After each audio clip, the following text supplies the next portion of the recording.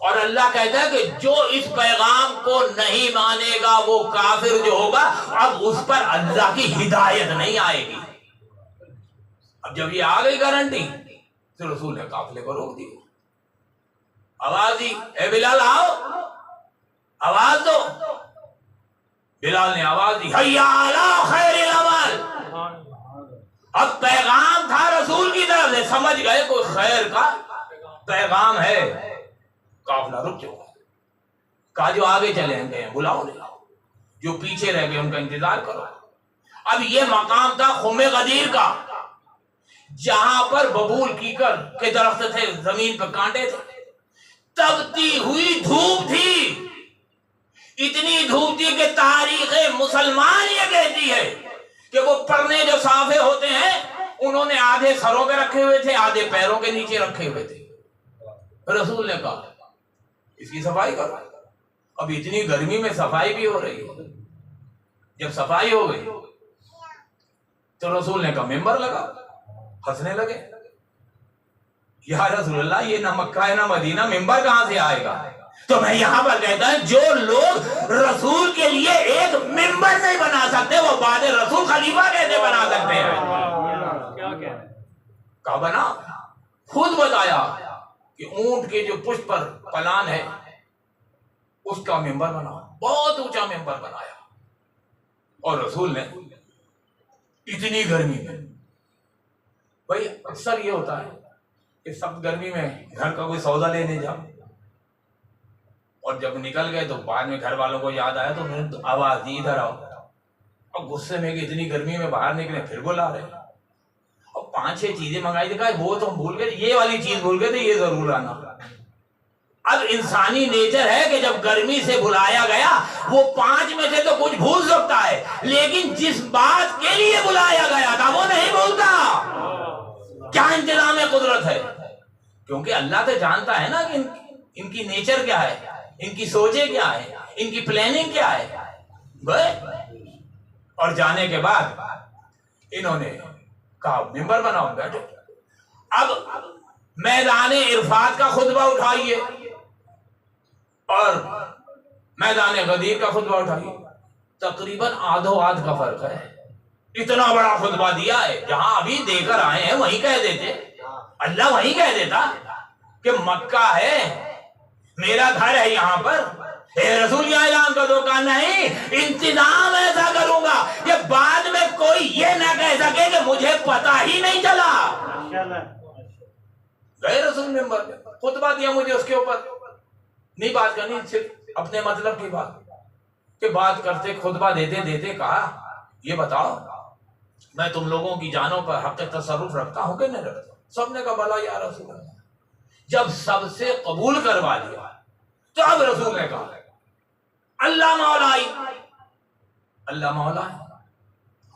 پھر کہا وَأَنَا مَوْلَىٰ الْمُؤْمِنِينَ، کہ میں مومنین کا مولا ہوں۔ یا رسول اللہ، اللہ یہاں پر لوگوں کو مسلمان نہیں کہہ رہا، آپ لفظ مومن استعمال کر رہے ہیں۔ کہا تم نہیں جانتے، میں بھی مولا صرف ان کا ہوں گا جو مومن ہوگا۔ یا رسول اللہ مومن کون ہے؟ کہا تمہیں نہیں معلوم؟ کہا مومن کا تعلق ہوتا ہے دل سے، کہ جو دل میں ہوگا وہ زبان پہ آئے گا۔ تو کہا جس کے دل میں میرے بھائی علی کی محبت ہوگی وہی مومن ہوگا۔ اس لیے کہا نعرہ حیدری، یا علی یا علی یا علی۔ میں زیادہ نہیں لوں گا ٹائم، کیونکہ یہاں مجلس لیٹ ہو گئی ہے، مجھے 10:30 بجے راوی روڈ پر پڑھنا ہے، تو وہ بھی میں نے اسی لیے بند کیا ہوا ہے، تو بس 2-4 لمحوں کی زحمت ہے۔ مولا متقیان علی علیہ السلام بلند تر سلام۔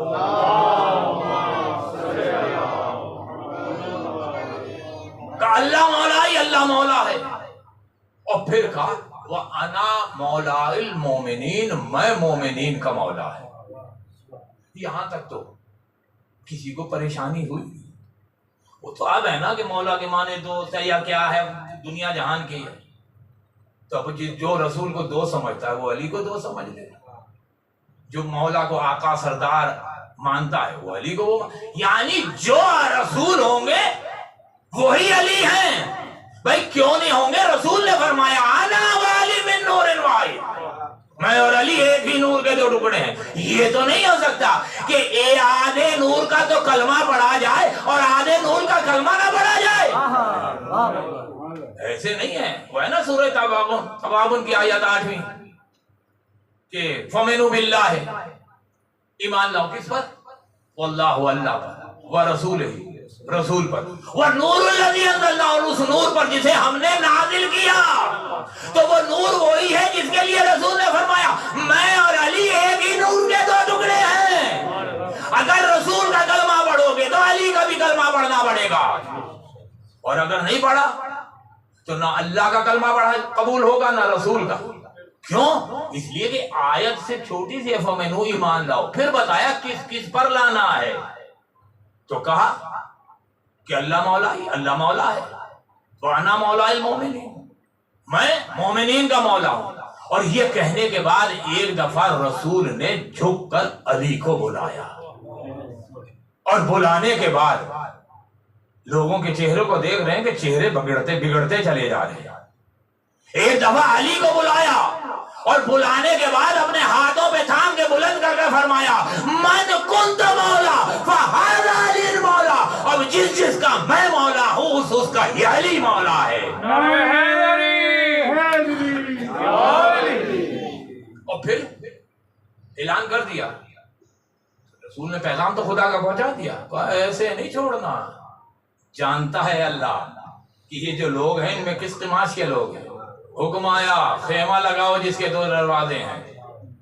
اب آپ کو پتا ہے پہلے حجوں پہ جانے کے لیے بڑے بڑے ٹائم لگتا تھا، اونٹوں پہ گھوڑوں پہ، تو عورتیں بچے بھی ساتھ ہوتے تھے۔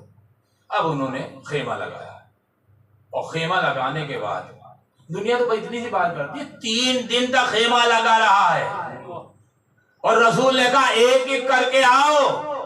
علی کے ہاتھ کے نیچے اپنا ہاتھ رکھا اور رکھ کر کہا علی کو مبارکباد بھی دو اور علی کی مولائیت اور امامت کا اقرار بھی کرو۔ ایک ایک کر کے آ رہے ہیں، علی کی ولایت اور امامت کا اقرار کرتے چلے جا رہے ہیں۔ اب ان 1.25 لاکھ میں ایک ایسا بھی تھا جس نے کہا بخن بخن، مبارک ہو اے علی، آج سے آپ مومنین کے مولا بنے ہیں۔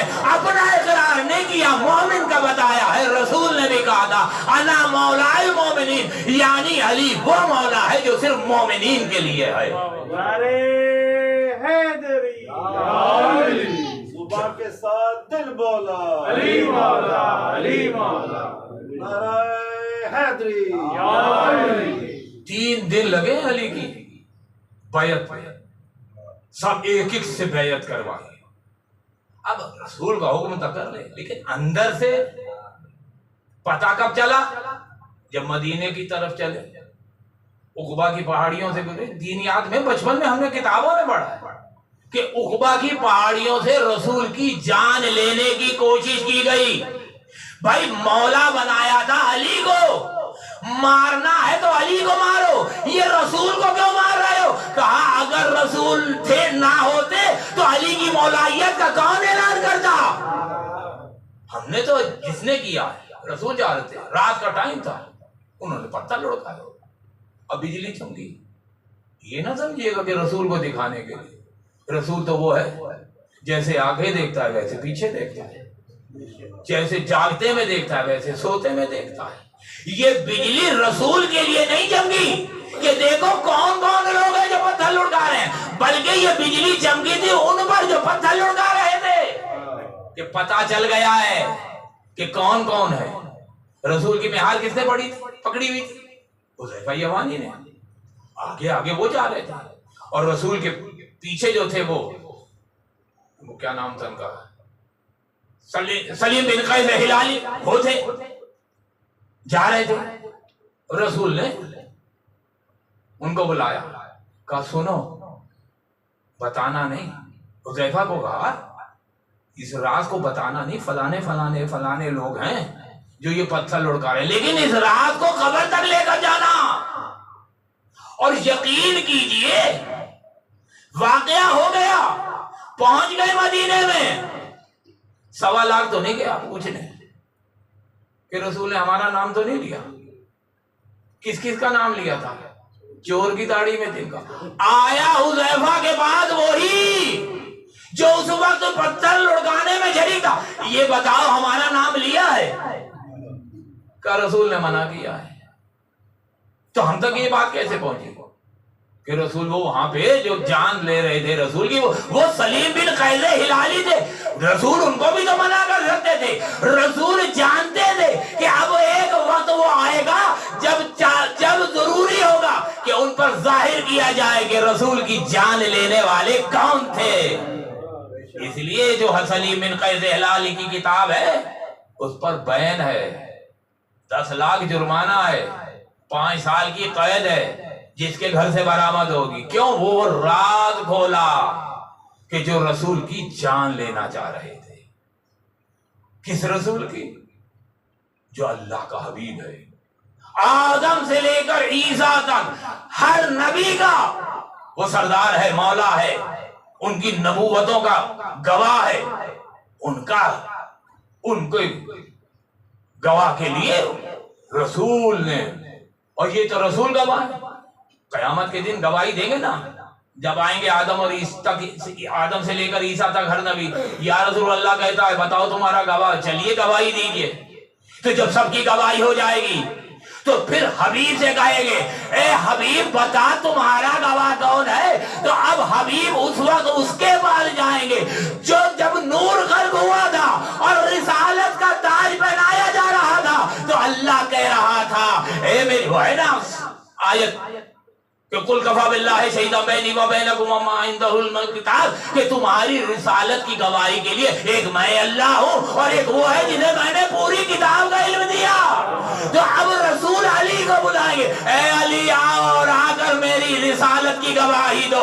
تو علی وہ ذات ہے جو محمد کی رسالت کی گواہی دے گا۔ لیکن حیدری یا علی یا علی یا علی مدد حق ہے، محمد و آل محمد صلوات۔ یہ ہے وہ علی جو رسول کی نبوت کا گواہ ہے، جو قیامت کے دن گواہ دے گا۔ قرآن کی آیت ہے، میں اپنی طرف سے نہیں کہہ رہا، گواہ ہی دے گا رسول کہ یہ اللہ کے رسول ہے۔ یہی دشمنی علی سے تک نہیں رہی، یہ دشمنی اولاد علی تک آئی۔ یہ جو ابھی ہم 2 مہینہ 8 دن ماتم کرتے ہیں حسین کا، یہ اسی علی کی دشمنی کا پیش خیمہ ہے۔ بس عزادارو، یہ قافلہ جو 28 رجب کو مدینے سے چلا تھا، مکے سے ہوتا ہوا 2 محرم کو کربلا میں پہنچا۔ 4 محرم کو ایک چھوٹے سے لشکر کو بہت بڑے لشکر نے گھیر لیا۔ 7 تاریخ کو اپنے باپ کی سنت پر عمل کرتے ہوئے حسین اور حسین کے بچوں پر پانی بند کر دیا۔ شب عاشور آئی، انہوں نے حملہ کرنا چاہا، حسین نے عباس کو بھیج کر رات بھر کی مہلت لی۔ اس لیے نہیں، اس لیے لی تھی کہ رات کے اندھیرے میں میرے قتل کو چھپایا نہ جا سکے۔ عاشور کا دن آیا، ایک ایک کر کے سب قتل ہو گئے۔ آخر میں کربلا میں آواز ہوئی، الا قتل الحسین بکربلا وذبح الحسین بکربلا۔ اور پھر اس کے بعد دشمنی نہیں ختم ہوئی۔ وہ رسول کی بیٹیاں جنہیں نہ کبھی سورج نے دیکھا تھا نہ چاند نے دیکھا تھا، ان کے خیموں کو آگ لگا دی، سروں سے چادریں اتار لی، ہاتھ رسنوں سے باندھ کر کربلا سے کوفہ سے شام لے جایا گیا۔ یزید کے دربار سے فارغ ہونے کے بعد ایک ایسے قید خانے میں قید کر دیا جہاں 1 سال قید رہے ہیں۔ اور ایسا قید خانہ جس کی چھت نہیں تھی، دن کی دھوپ ہوتی تھی، رات کی اوس ہوا کرتی تھی، اور وہاں پر ایک 4 سال کی بچی تھی جو ہر وقت چیخ چیخ کر کہتی تھی بابا کہاں ہو، آ جاؤ۔ اب سکینہ سے ظلم برداشت نہیں ہوتے۔ ایک دن قید خانے میں یزید نے اپنے ایک سپاہی کو بھیجا اور بھیج کر کہتا ہے کہ حسین کے بیٹے سید سجاد کو بلا کر لاؤ۔ کون؟ جس کے ہاتھوں میں ہتھکڑی آتی، پاؤں میں بیڑی آتی، کمر میں لنگر تھی، گلے میں اتنا بھاری خاردار توق تھا کہ 25 سال کا جوان اس توق کا وزن برداشت نہیں کر سکتا تھا، وہ حالت رکوع میں آ گیا تھا۔ جب آیا تو سید سجاد نے پھوپھی سے کہا پھوپھی اماں مجھے یزید نے دربار میں بلایا۔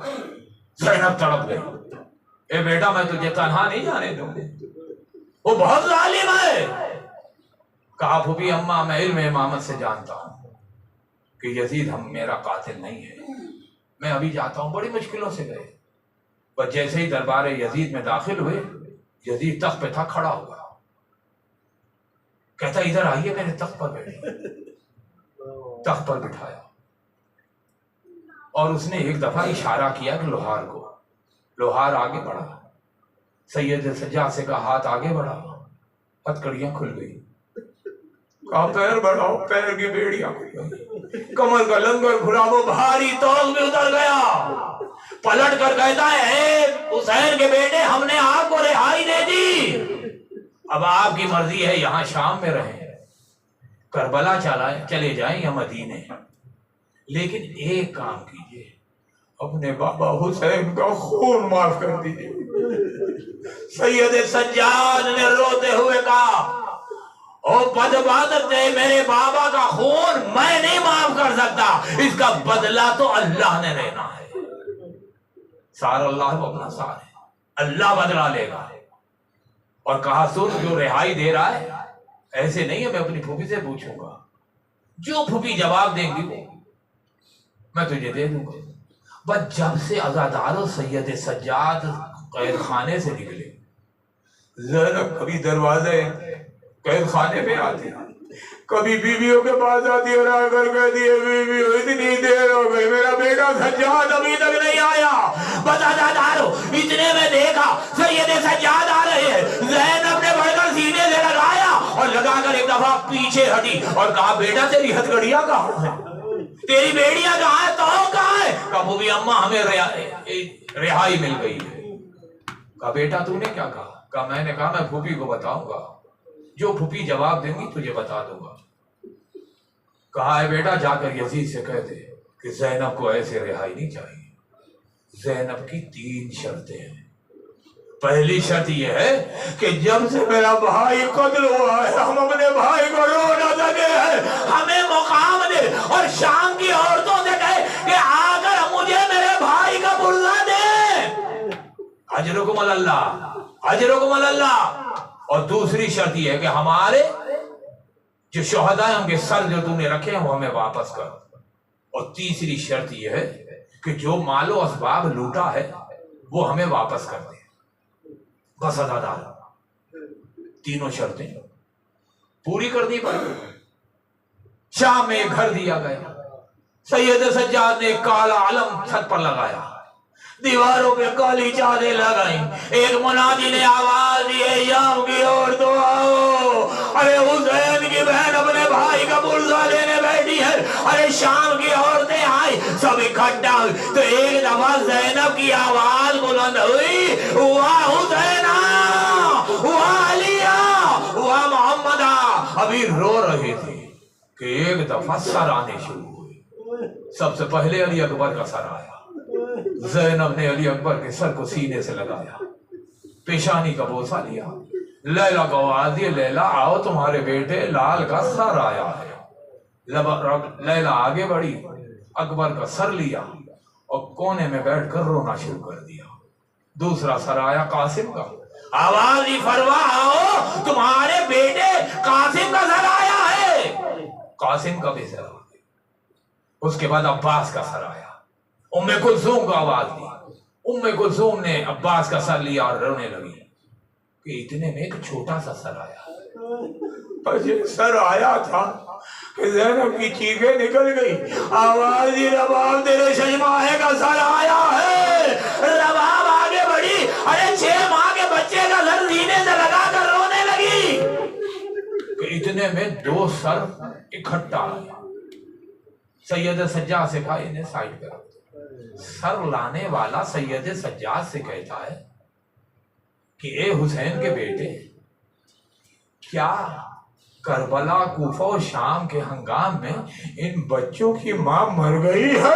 کیا ان کا رونے والا کوئی نہیں ہے؟ بس یہ کہنا تھا کہ طرف کر سید سجاد نے کہا ارے احسان آگے، ارے یہ میرے بوبی کی جوڑی ہے جس نے اپنے بھائی میں قربان کر دی ہے۔ بس عزادارو، سب سے آخر میں حسین کا سر آیا۔ بس جیسے ہی حسین کا سر آیا، تمام بیویوں نے اپنے اپنے وارثوں کے سر زمین پر رکھ دیے۔ زینب کے ہاتھ میں حسین کا سر ہے، بیویوں نے گھیرا لے لیا، رونا شروع کیا، واہ حسینہ، واہ علی، واہ محمدہ، کہ اتنے میں ایک گٹھری آئی۔ زینب نے اس گٹھری کو کھولا، سب سے اوپر رباب کی چادر اور زیورات تھے۔ رباب، کربلا میں جو چادر لوٹی تھی آ گئی ہے، یہ لے لو۔ رباب نے چادر لی، کھولی، سر پر لے لو۔ رقیہ آگے بڑھی، انہوں نے اپنی چادر لی، لیلا نے لی، روم نے، رباب نے لی، ایک ایک بیوی نے چادر لے لی، سب کے زیورات واپس کیے۔ سب سے آخر میں زینب کی چادر تھی۔ زینب نے چادر کو ہاتھ میں لیا، کھول کر ایک دفعہ کربلا کی طرف کیا، اے بھیا عباس، وہ چادر جو میری لوٹی گئی تھی اب زینب کو واپس مل گئی ہے۔ زینب نے سر پہ اوڑھی، بتا دارو، آخر میں اس چادر کے اندر چھوٹے چھوٹے 2 گوشوارے تھے، زینب نے ہاتھوں میں لیا اور ایک دفعہ روتے ہوئے رباب کو آواز دی، اے رباب آؤ، ارے یہ سکینہ کے گوشوارے ہیں، ارے بتا زینب کیا کرے، یہ لے لو۔ زینب نے سکینہ کے گوشوارے لیے، سینے سے لگا کر بیٹی کو یاد کر رہی ہے، کیونکہ بچی کچھ دن پہلے قید خانے میں دفن کر دی گئی تھی۔ بس عزادارو، محملیں آ گئی، ارے اب چادریں سروں پہ ہے، اب ننگی اونٹ کے پیٹے نہیں ہے بلکہ محمل لگی ہے، ایک ایک کر کے سوار کیا، سب سوار ہو گئے۔ جناب سید سجاد نے قافلے کو چلایا، بس جیسے ہی قافلہ چلا کہ ایک دفعہ زینب نے آواز دی، اے بیٹا قافلے کو روکو۔ کہا بوبی اماں ابھی تو چلا ہے۔ کہا بیٹا تجھے نہیں معلوم، ارے تیری ماں کو نظر نہیں آ رہی، ارے قافلے کو روکا۔ سید سجاد دائیں بائیں دیکھ رہے تھے کہ زینب محمل سے اتری، بھتیجے کا ہاتھ پکڑا، میں جانتی ہوں ارے رباب کہاں ہوگی، لے کر قید خانے میں دیکھا رباب سکینہ کی قبر سے لپٹی ہے۔ اے بیٹی تجھے مدینے جانے کا شوق تھا، اے بیٹی میرے آئی مل گئی، بتا ماں تیرے بغیر کیسے جائے۔ زینب آگے بڑھی، رباب کے بازو کو پکڑا، شباب چلو قافلہ تیار ہے۔ کہا شہزادی مجھے یہی رہنے دو، آپ جانتی ہے ارے میری بچی اندھیرے میں ڈرتی ہے، جب رات ہوگی اس کی قبر میں میں دیا جلاؤں گی۔ زینب لے کر آئی درے زندہ پر، اور آنے کے بعد ایک دفعہ شام کی عورتوں کو مخاطب کیا، اے شام کی عورتوں، ہم جا رہے ہیں کربلا کی طرح، ارے ہماری بچی جو میرے بھائی کے سینے پہ سونے والی تھی، ارے وہ اس قید خانے میں ہے جو رات کو ڈرتی ہے۔ اے بیٹے بیویوں، جب رات ہو تو قبر پر آ کے اس کے دیا جلا دینا۔